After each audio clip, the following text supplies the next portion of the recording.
All right, let's get into the Voice in that news poll today. Now, a reminder again, to be successful, the referendum needs to win a majority of votes at a national level and a majority of states. And on the basis of the polling released this morning under News Poll, for the first time, the Yes campaign misses out on both measures. According to the data, support for the Voice has slipped another 4 points to a new low of just 43%. Meanwhile, the no vote has risen up 4 to 47%. Now, on the state-by-state measure, News Poll shows that the Yes camp would also lose here, with 4 of 6 states now on track to vote no. Only New South Wales and Victoria are the states that are likely still at this stage to vote yes. It's also worth mentioning the only demographic where the yes vote now is still above 50% is university graduates aged 18 to 34. Support amongst women, that's also now lingering just below 50%. Trends against the PM, but in front of the cameras at least, he remains supremely confident. You heard him a little earlier. To discuss this and more, I'm joined now by the Australian's national editor, Dennis Shanahan. Dennis, welcome to the program. I said that the trend's against the government, but there's a hell of a lot of money to be spent by the Yes campaign, 50 million odd, and plenty of time too. But on the basis of the numbers you've seen today and the trend, this isn't a one-off poll, and the trend, where to now, do you think, for the Voice campaign? Oh, well, look, there's no doubt that this news poll today is unequivocally bad news for the Yes campaign and for Anthony Albanese. It has the double standard here for failure at a referendum.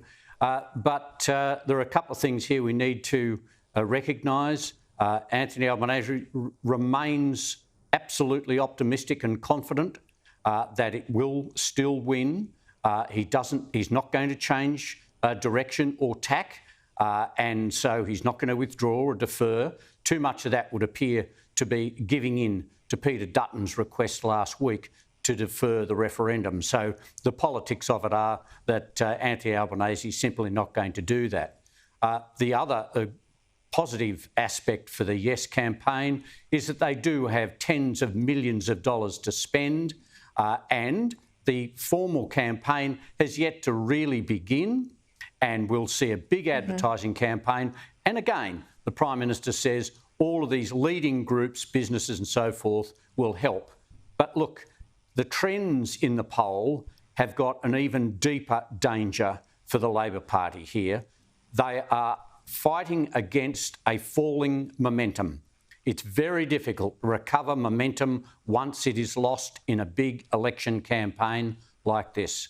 Secondly, the numbers demonstrate, and I went through some of the numbers show that the areas which were once the strongest for the Yes campaign, Labor voters and people aged 18 to 34, they are still the strongest areas. They're positive. But what happened in the last 3 weeks in this news poll survey is that we have seen a fall, a massive fall in Labor support, down 10 points. And in the 18 to 34-year-old, still the very strongest area, another big fall in support in these key demographic areas. All the other areas are down, yes, coalition supporters and so on. So what we're seeing is a fall in support in those Labor voters and the 18 to 34-year-olds. The middle, the 35 to 49-year-olds, they're already gone. And of course, the over 65s, they're gone as well. So what we've got is Labor saying that they intend to turn things around, and the two groups that they actually rely on for their strength and any hope of a reversal of the trend are falling badly as well. This is a very bad poll for the Labor Party, and we can't see any sign of a change in strategy from Anthony Albanese, and I think he's just relying on the election and for people to focus. The argument from the government, Tanya Plibersek said it today, people haven't really focused. Well, the people who are answering the polls appear to have enough focus to be voting for mostly no. I'll tell people at home this is good news for the No camp. Their tax deductibility, it's taken months and months and months of fighting, but it has finally come through. So if you've got money in your pocket and you've got something to spend this side of the financial year ending, you can donate it and get the money back in your tax. Head to Fair Australia's website. They'll tell you how to do it all there. So there is some equity, at least in relation to that point. But you mentioned Tanya Plibersek. I mean, what gets under my goat is they need to bring over the undecided, but they're still walloping, this is Labor, they're still walloping people around the head, basically calling them by implication racists.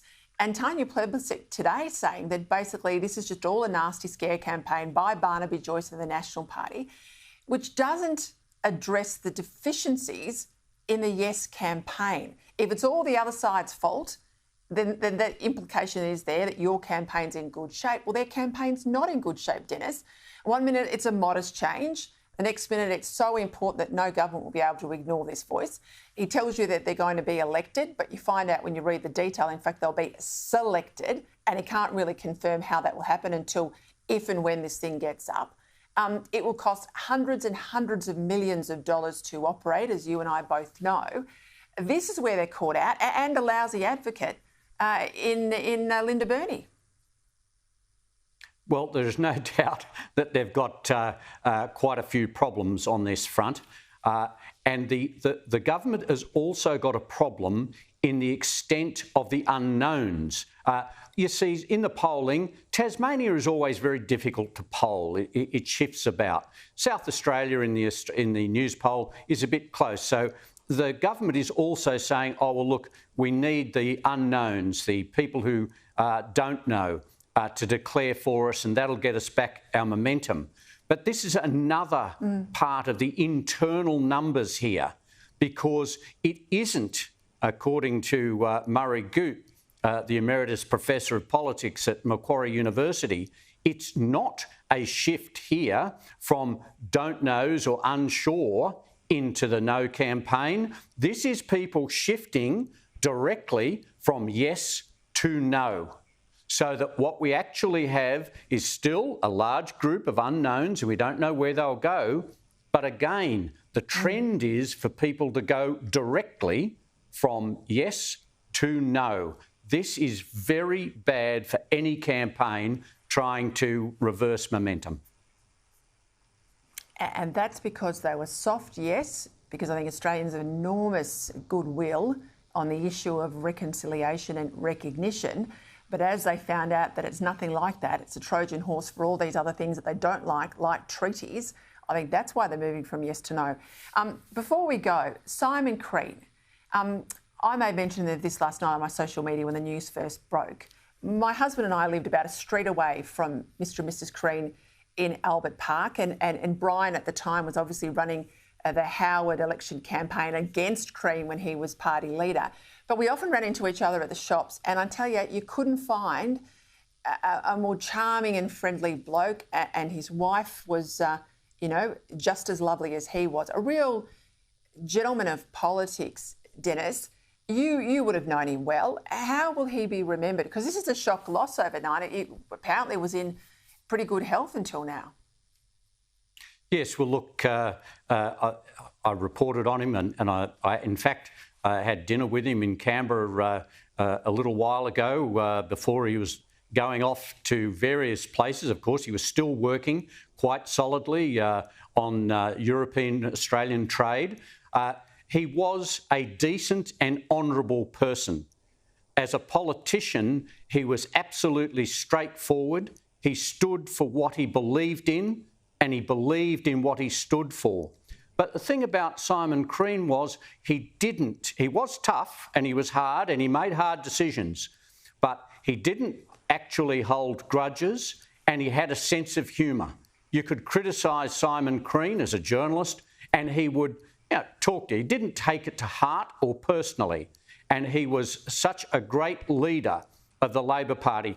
I think one of the best budget and reply responses I have seen was from Simon Crean, and he was under big stress and big pressure. His leadership was under pressure.